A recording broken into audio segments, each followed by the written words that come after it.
Hello, my fellow slaves.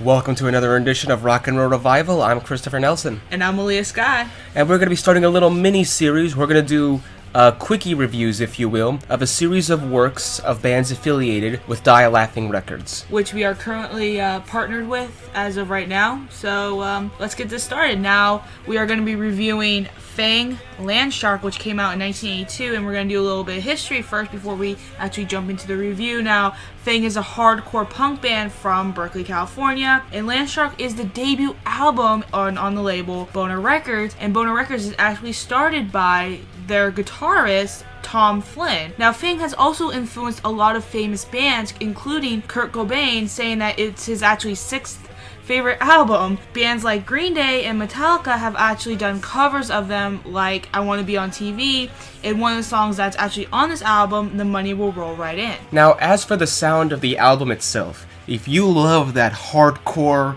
angry, loose, almost kind of that sloppy, awesome punk sound, then this is for you. If you like bands like Dirty Rotten Imbeciles or Fear, you're gonna love Fang. It has a sort of looseness and almost grunge style before grunge was a thing. It's like, this is almost really the first. The Money Will Roll Right In is a good example of a song that has that grunge influence. Why, what I should say is more of an influence for grunge to a certain degree. And it has that hardcore punk sloppiness in the later tracks when you get to the speed.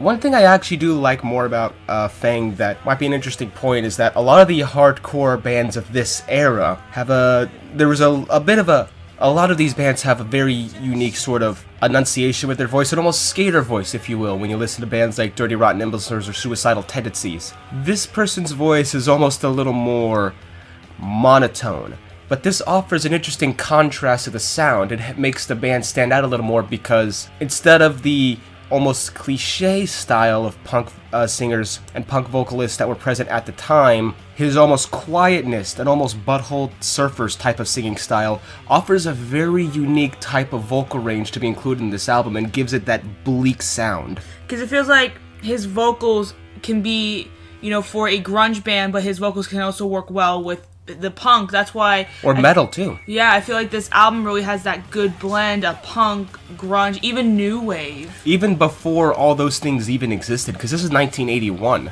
This is before this was even in the limelight for a lot of these genres. So when you look at the context of the scene in the early 80s and what was being put forth, they're trying to create their own just angst to come out with this album, and they hit the nail right on the head. Because this was still early punk days, kind of, I mean, punk has been around, but this is like, kind of the beginning of the East Bay punk, almost. Yes, it's true. This was the start of the East Bay punk scene. This was really before Gilman was able to put its footprint down in the music scene. This was like when Gilman, I can't remember the exact date that Gilman opened off the top of my head, but it was in the extreme early 80s. I think it was 1986 that Gilman opened. 86? Really? Was that late? Yeah, it was late. I thought it was like 84, 85. The point being that they are able to create a personified, angry, tough, hardcore punk album. It's an underrated testament to the East Bay punk scene. And how much this album had an influence, too. Like I was saying, the history, how Metallica has done a Fang cover, how Green Day has done a cover, even Butthole Surfers have done a cover of Fang. And it's kind of interesting how this band has such a huge influence on a lot of the bands that are more mainstream than they are. They're kind of more of the background. And another interesting point to mention is, I don't like to dig into lyrics too much in these reviews. I've noticed that the lyricism has taken an almost bit of a Dead Kennedys vibe, where he's, of course, an important thing to remember in the punk scene is you can't take them 100% seriously, but he's writing songs almost characters that you like to hate a little bit. And I think that's the idea of what they're going for, kind of how Jello would write his songs about characters that you're not supposed to want to win the story. It's the same type of thing. Their more famous song, The Money Will Roll Right In, how that kind of talks about the celebrity lifestyle, and I love that one lyric. I want to fuck Brooke Shields. To fuck Brooke Shields! I remember the first time I heard that, I'm just like, okay, this is awesome, actually. Yeah, it's one of those characters you love to hate, because at least what I'm interpreting is someone who's trying to just get into lavish lifestyle. Like, they don't want to make music or act because they like to do that. They want to do that because they think they can make a shitload of money. Not the band, that's just what the song's about. Yeah, the band is more music comes first. They're not in it. Fang's not in it to get famous and with the money and stuff. They're still in the quiet scene. In fact, actually, just a few years ago, I saw a video on YouTube of them playing a full concert at this backyard party, but it was someone's birthday party, and it was actually a surprising amount of people. It was like the show we saw in Los Angeles. Very, very personified.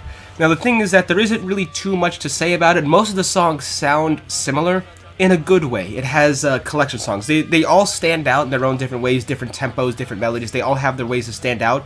But the album has a nice, good collective sound of loose, sloppy, angry hardcore punk. And anyone who likes punk or metal or any hardcore music, period, of the scene really needs to check out Landshark.